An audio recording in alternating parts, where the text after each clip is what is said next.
जालन्यात छत्रपती संभाजीनगर टोल नाक्यावर 98 लाखांची रोकड जप्त झाली आहे। आदर्श आचारसंहितेच्या कडक अंमलबजावणीमुळे ही अवैध रक्कम आता या वाहतुकीला आळा बसलाय।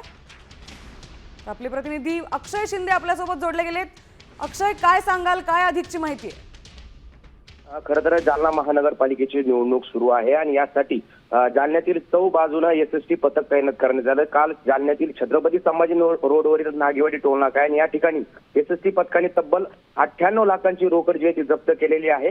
खरं तर काल एसएसटी पथकाने एका 4 चाकी वाहनातून ही 98 लाख रुपयांची घोषित रोख रक्कम जी आहे ती जप्त केलेली आहे आणि या पथकानं चंदनझिरा पोलिसांच्या सोबत घटनास्थळी या रकमेचा पंचनामा केलेला आहे। आता आयकर विभागाला याची माहिती दिलेली आहे, त्यामुळे आयकर विभागाने याची माहिती देऊन आता ही रक्कम जी आहे पोलिसांच्या ताब्यामध्ये आहे।